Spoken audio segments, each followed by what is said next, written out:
quem crê diga amém. Amém. Glória a Deus. Senhoras e senhores, antes de lermos a Bíblia, existem 3 coisas que Deus quer que você e eu, nós tenhamos. Deus quer que a gente tenha envolvimento, conhecimento e obediência. Repita comigo, Deus quer que eu tenha com Ele envolvimento, conhecimento e obediência. Eu quero começar a mensagem de hoje, guiado pelo Espírito Santo, falando que existe uma diferença entre você ter coisas boas e ter maravilhas de Deus. Olha só, há uma grande diferença entre ter coisas boas e ter as maravilhas. Eu nem vou me atrever a perguntar o que tu quer, porque eu sei que tu quer as maravilhas. É verdade ou não é? Se eu perguntar, você quer coisas boas ou quer as maravilhas de Deus? Claro que você, em sã consciência, vai falar, ó pastor, eu quero as maravilhas. Porque as maravilhas de Deus, elas nunca vão trazer preocupação para a minha vida. Então Deus, Ele quer isso de cada um de nós. E para isso acontecer, é necessário fazer aquilo que eu falei no início. Devemos querer ter envolvimento, conhecimento e obediência de Deus na nossa vida. E nada melhor do que um servo do Senhor, que ele venceu situações e ele passou por essas experiências que a gente agora vai ler na palavra do Senhor. Amém? Diz assim, Êxodo capítulo 3, versículo 1. Presta atenção. Apacentava Moisés o rebanho de Jetro, seu sogro, sacerdote de Midian, e levando o rebanho para o lado ocidental do deserto, chegou ao monte de Deus, a Horebe.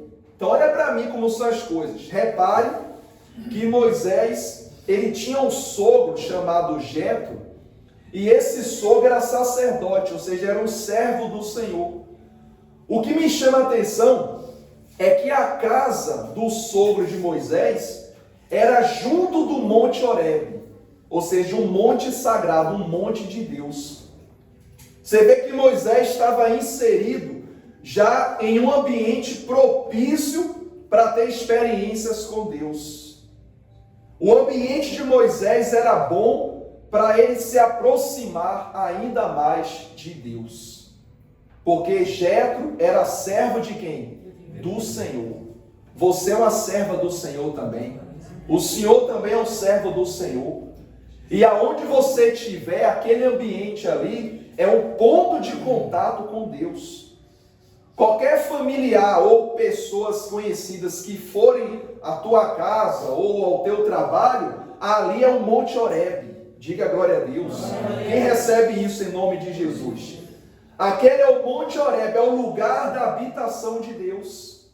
A tua casa é um lugar de habitação de Deus, por causa de você. O seu trabalho é lugar de habitação de Deus. Pastor, mas aquele trabalho onde eu estou tem várias confusões. Não interessa, você não está ali? Então você é um ponto de contato de Deus ali. Não interessa se há confusão, você é a luz de Deus naquele lugar. Diga glória a Deus. Você viajou, foi para algum lugar, por você estar ali, você simboliza o Monte Horebe de Deus naquele lugar. Por isso, às vezes, você passa lutas, enfrenta situações, porque o mal odeia dividir espaço com quem é de Deus, igreja. Você lembra quando eles invadiram Jerusalém e levaram a Arca da Aliança? Eles colocaram a Arca da Aliança junto de uma imagem de um deus pagão, o deus Dagon. Deus com D minúsculo, né? Que o nosso Deus é o Deus verdadeiro. A Bíblia fala que os soldados meteram a Arca da Aliança e fecharam a porta. No dia seguinte, a imagem estava caída no chão, porque a Arca da Aliança colocaram junto de uma imagem de idolatria. Estava no chão a imagem. Aí eles levantaram de novo, fecharam a porta. No outro dia a imagem já estava caída, mas sem a cabeça partiu.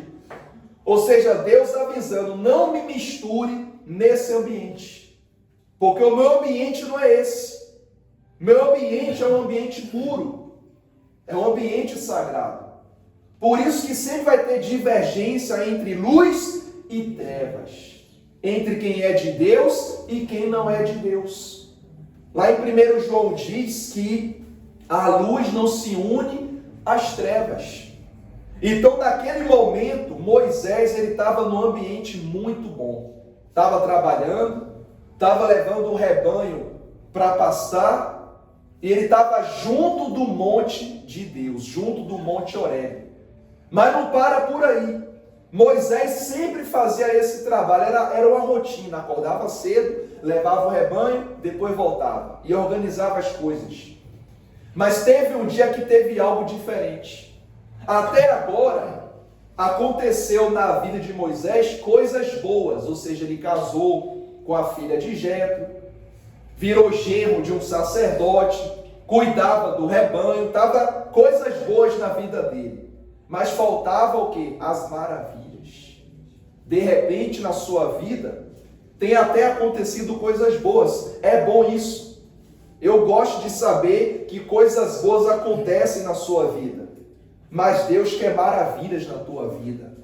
Repita comigo, já aconteceram e estão acontecendo coisas boas na minha vida. Mas eu quero as maravilhas de Deus. Quem percebe o pastor? Você tem coisas boas, mas você quer as maravilhas. Quem quer as maravilhas? Faz assim, todo mundo. Foi o caso de Moisés. Até aqui, coisas boas, estava tudo bem. Trabalhava, levava o rebanho, tudo tranquilo. Mas faltava o que, igreja? Quem pode me responder? Faltava as maravilhas. E é o que você quer também. Eu não estou dizendo que sua vida esteja má. Talvez não está como você quer, mas também não está tão má assim. Mas Deus quer fazer maravilhas nela. E vai fazer. Por que Ele vai fazer? Porque você vai buscar as 3 coisas que eu lhe falei. Para as maravilhas acontecerem na sua vida, você vai precisar de envolvimento, conhecimento e obediência. Repita comigo, para as maravilhas acontecerem na minha vida, eu preciso de envolvimento, conhecimento e obediência. Porque até agora, Moisés só sabia que havia um Deus de Israel. Moisés sabia, porque o sogro era sacerdote, falava de Deus para quem? Para Moisés. Como assim, olha, o Senhor fala de Deus para o seu filho, para o seu marido, para o seu familiar, para a sua esposa, para alguém, para seus colegas, você fala de Deus. Eles ouvem. Mas falta o quê? Maravilhas. Era o caso de Moisés. Ele ouviu falar de Deus. O sogro falava com ele. Orientava ele, ó Moisés, o caminho é esse, faz isso, faz aquilo, eu sou sacerdote. O sogro orientava Moisés, mas Moisés não tinha tido ainda uma experiência pessoal com Deus. Coisas boas aconteceram-lhe, mas faltavam acontecer as maravilhas, e depois Deus preparou um momento para as maravilhas acontecerem na vida de Moisés. Continuando, diz aqui, ó, o versículo 2: apareceu-lhe quem? O anjo do Senhor. Olha para mim, por favor. Quando você vê escrito a palavra anjo com A maiúsculo, na minha está com A maiúsculo, sabe quem é aqui? É Jesus. Quando você vê anjo com A maiúsculo no Antigo Testamento, em qualquer tradução, qualquer parte que você vê na Bíblia, no Antigo Testamento, e você lê, apareceu o anjo do Senhor lhe falou, mas o A está maiúsculo, é Jesus Cristo, igreja. Jesus que apareceu para Moisés. Você quer uma prova disso? Lembra no Monte da Transfiguração? Quem apareceu para Jesus ali? Moisés e Elias. Olha só, como são as coisas. Aqui no início da Bíblia, Jesus apareceu para falar com quem? Com Moisés. Passou o tempo, já o Novo Testamento, Jesus aqui estava glorificado. No Novo Testamento era Jesus em carne e osso, como nós. E ele foi para o monte da transfiguração e veio ali Moisés e Elias, o mesmo Moisés que ele falou há milhares de anos atrás. Olha o poder de Deus aí. É tremendo, igreja. Eu costumo dizer, para isso entrar na cabeça de alguém, tem que ter muita fé. Quem tem muita fé faz assim. Tem que ter fé, não é qualquer um que acredita nisso não. Aí fora, se você falar isso, diz que a gente está maluco da cabeça. Lá fora. Mas você sabe, lá no seu peito, lá dentro, que é verdade, igreja. É verídico isso. Diga glória a Deus. Glória a Deus. Eu vou lhe contar só uma coisa que eu vi com os meus olhos, ninguém me falou. Quando Deus me deu a honra de ir para Israel, eu tive num lugar chamado Monte do Gilboa. Que monte é esse? É o monte onde morreu Saul e Jonatas. A Bíblia fala que quando Davi chegou naquele lugar e viu os corpos de Saul e de Jonatas, Davi chorou, lamentou muito. Porque embora ele teve problemas com Saul, Davi tinha uma amizade com Jonatas e um respeito até por Saul, mesmo Saul querendo prejudicá-lo. A Bíblia fala que Davi olhou para aquele monte e amaldiçoou, falando: ó monte do Gilboa, nunca mais nasça ervas de ti. Igreja, naquele lugar que ele apontou, até hoje está seco. Você olha para o monte, uma parte tem vegetação e a outra parte está seca até hoje. É tipo aqui, ser um lugar cheio de relva, do meio para cá está tudo seco e do meio para frente tem relva. Onde Davi amaldiçoou ficou seco, até hoje está seco. E o guia turístico na altura, está até na Bíblia, eu só não vou mostrar agora, porque leva tempo, mas depois eu vou mostrar isso para você na Bíblia. Ele leu o versículo e falou: olha ali o monte ali, ó. Leu e estava lá o monte, na parte seca onde Davi amaldiçoou. A palavra tem o quê?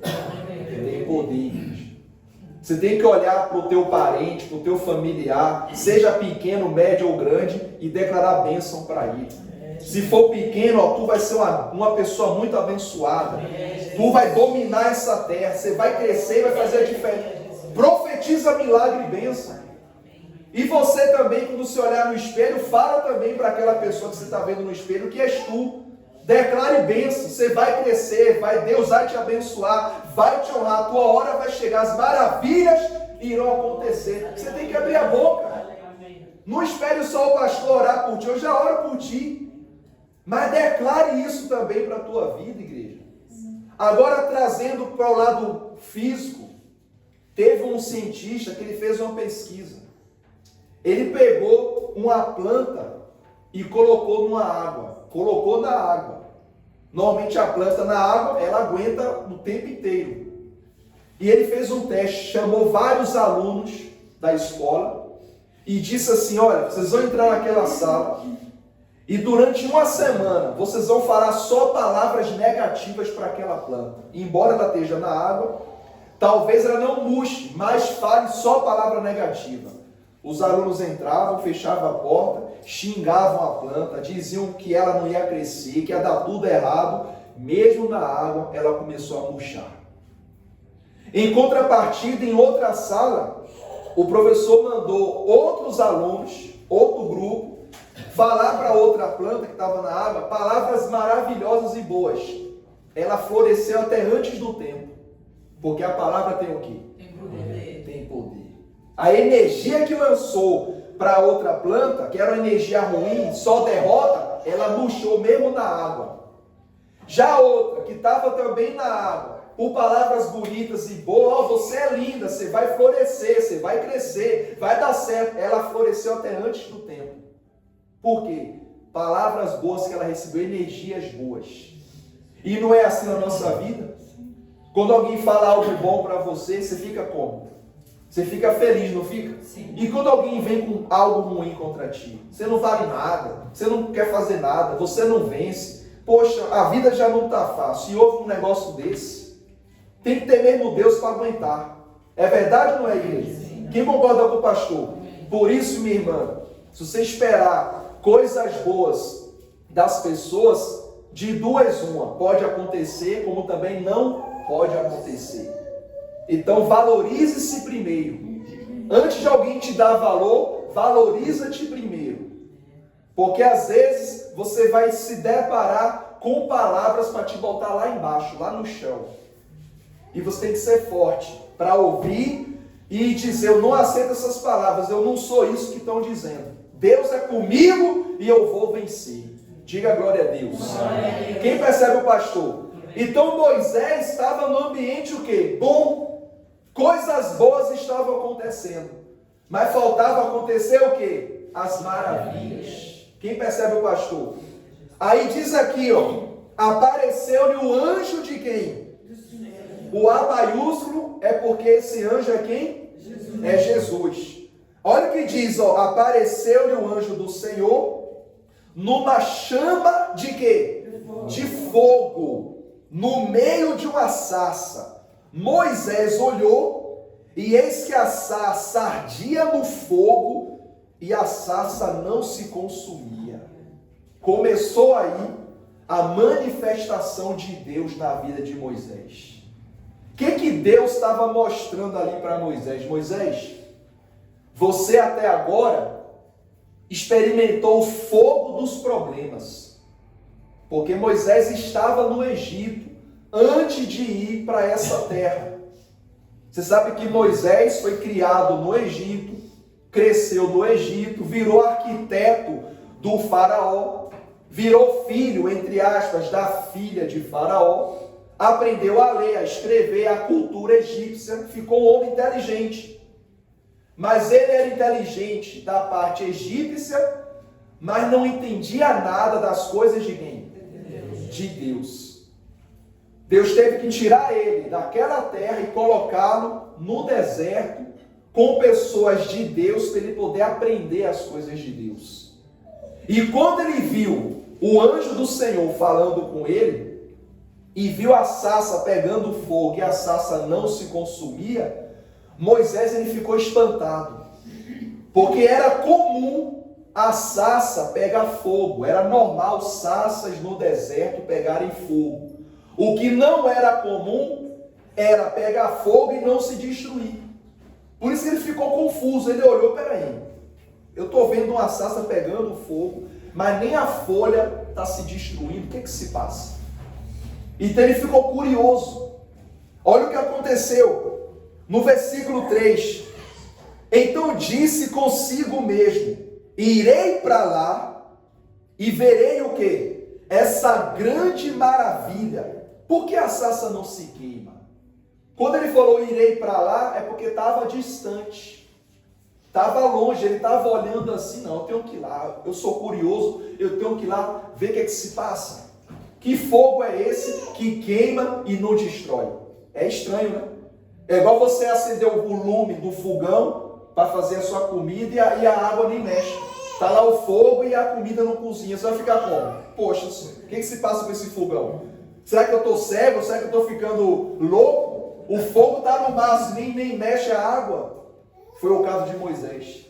Ele via o fogo ardente, mas nada destruía a sarça.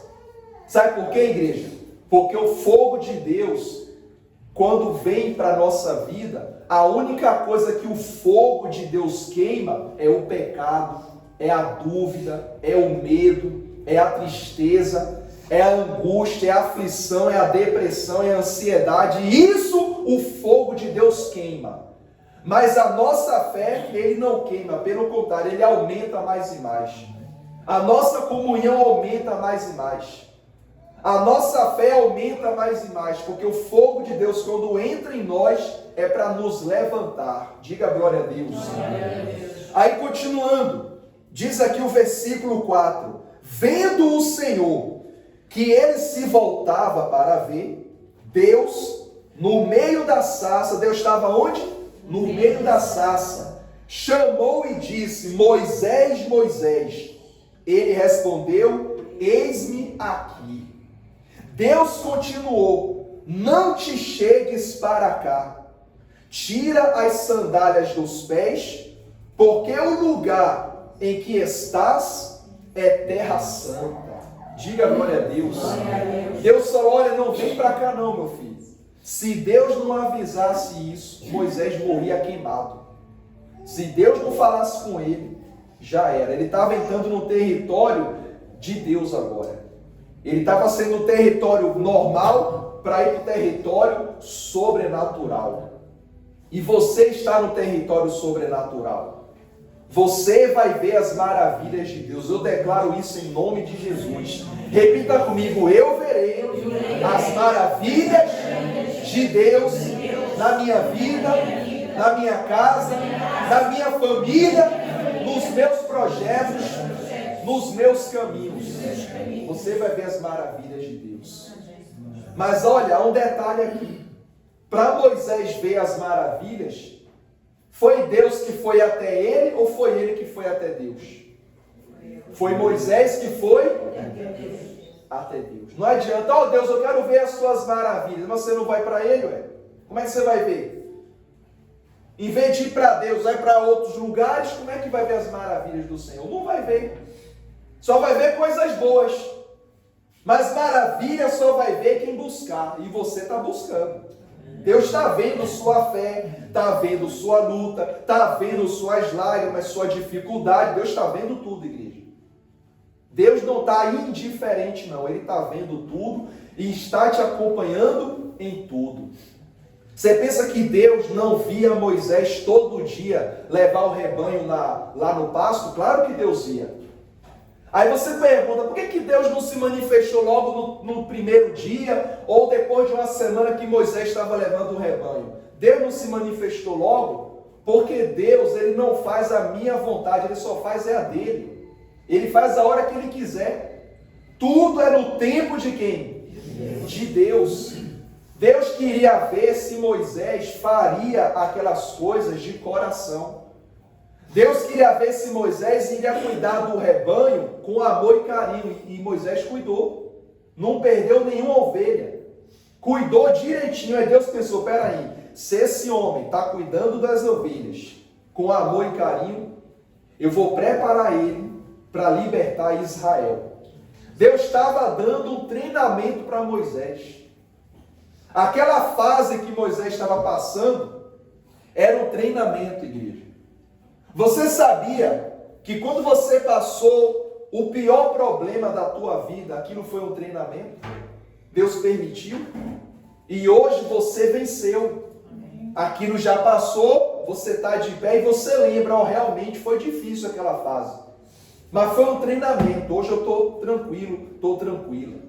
Porque Deus lhe preparou, lhe treinou e você passou no teste. Diga glória a Deus. Foi o caso de Moisés. Moisés começou a ter conhecimento de Deus. Depois ele ouviu Deus falar. Isso traz o quê? Envolvimento. Ele começou a se envolver com a voz e com a palavra de Deus. E agora ele já estava em obediência, porque ele tirou as sandálias. Deus falou, tira aí a sandália dos teus pés. Porque o lugar que você está é terra santa. Diga glória a Deus. Glória a Deus. Continuando aqui, ó. O versículo 6. Disse mais, eu sou o Deus de teu pai, o Deus de Abraão, o Deus de Isaque e o Deus de Jacó. Moisés escondeu o rosto, porque temeu olhar para Deus. A luz é muito forte. A luz do Senhor é muito grande. E ele não conseguia olhar. Ele virou até o rosto, até tapou, porque a glória de Deus ninguém consegue encarar, olhar, ver, ninguém consegue. Quem percebe o pastor? Quem aqui já viu os demônios se manifestando? Quem já viu? Demônio manifestar. Já viu? Vocês lembram como é que ficavam os olhos da pessoa? Abertos ou fechados? Normalmente ficava como? Fechado. Sabe por quê? Porque aquele momento de libertação é uma batalha espiritual e a luz do Senhor está ali. Então o diabo não, ele fica assim, ó, não consegue. Uma vez eu fui expulsar um demônio e ele estava com o olho fechado, os olhos fechados. Normalmente sempre está com o olho fechado, o desgraçado. No terreiro ele é forte, lá na bruxaria. Mas quando a gente ora forte, ele manifesta, ele perde as forças todas. E eu, curioso, eu falei, peraí, já que Deus me deu autoridade, eu vou fazer uma pergunta para esse capiroto aqui. Eu falei, ô capiroto, por que você está com o olho fechado? Abre os olhos aí. E ele dizia, não consigo. Abre os olhos em nome de Jesus, sem que abrir. Ele abriu. Quando ele abriu, claro que eu vi os olhos da pessoa que estava ali manifestada. E eu falei, por que você sempre incorpora, você e os seus comparsas, quando incorpora, está sempre com os olhos fechados? Sabe o que ele falou? Porque eu vejo a luz daquele que está do teu lado e de quem serve a Deus. Ele vê a luz, igreja. Então ele fica sempre com o olho o quê? Porque aquilo queima ele. Ele falou que a luz da glória queima ele. E eu falei, não é a luz da igreja, não é essa luz, é a luz do alto que não deixa eu ver direito. Por isso estou sempre com o olho fechado. Eu falei, pois é, mas eu vou te expulsar e você vai ser expulso com os olhos bem abertos hoje. Hoje vai ser diferente. Aí tinha uma cruz na igreja, eu falei, olha ali para a cruz. Ele olhava com raiva, em nome de Jesus, sai. Pronto, a pessoa ficou liberta e o mal saiu. Mas normalmente com os olhos o quê? Fechados. Por quê? Não consegue ver a glória de quem? A glória de Deus. Quem percebe o pastor? Então Moisés estava ali sendo preparado para uma grande missão. Para concluir, olha o que diz o versículo 7.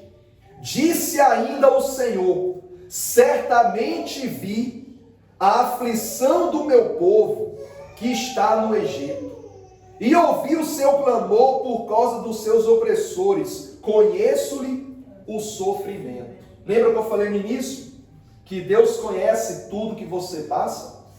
Deus falou aqui, conheço-lhe o sofrimento, eu sei o que o povo está passando. Eu sei o que está acontecendo na vida de cada um de vocês. Deus está falando hoje com vocês. E ele desceu para quê? Para livrar. Continuando aqui, versículo 8. Por isso desci, a fim de livrá-lo da mão dos egípcios, e para fazê-lo subir daquela terra a uma terra boa e ampla, terra que mana leite e mel. O lugar do cananeu, do eteu, do amorreu, do ferezeu, do eveu e do jebuseu. Pois o clamor dos filhos de Israel chegou até mim, e também vejo a opressão com que os egípcios os estão oprimindo.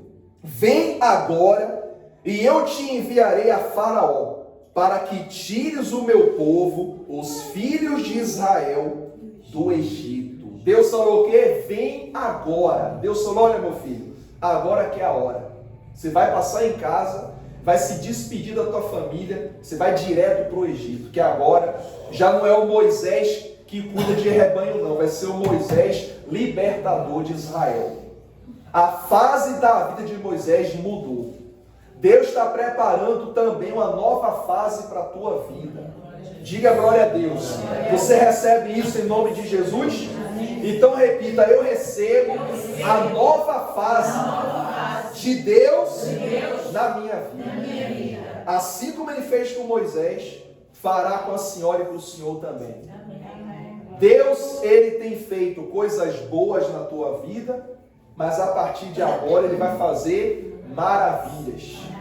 E agora vai mudar a fase da sua vida. E para concluir, estamos no capítulo 3, avance para o capítulo 14. Capítulo 14, por favor. Capítulo 14. Amém? Amém. Êxodo capítulo 14.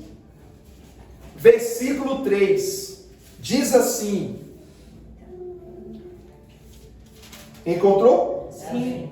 Êxodo 14, versículo 3 não, versículo 31. Êxodo 14, versículo 31. Diga glória a Deus. Glória a Deus. Olha o que diz o versículo 31. E viu Israel o quê? O grande poder que o Senhor exercitou contra os egípcios. E o povo temeu ao Senhor e confiou no Senhor e em Moisés, seu servo. O povo viu. E eu declaro em nome de Jesus que você vai ver também as maravilhas de Deus na tua vida. Quem toma posse dessa palavra, igreja? Vamos ler de novo o 31? E viu Israel o grande poder que o Senhor exercitou contra os egípcios. E o povo temeu ao Senhor e confiou no Senhor e em Moisés, seu servo. Então o povo viu. E eu profetizo que você vai ver também a ação de Deus na tua vida contra os seus problemas, contra os egípcios, que simbolizam os problemas, as dificuldades. Você também vai ver e Deus será glorificado. Diga assim seja. Amém? Fique de pé, por favor, em nome de Jesus.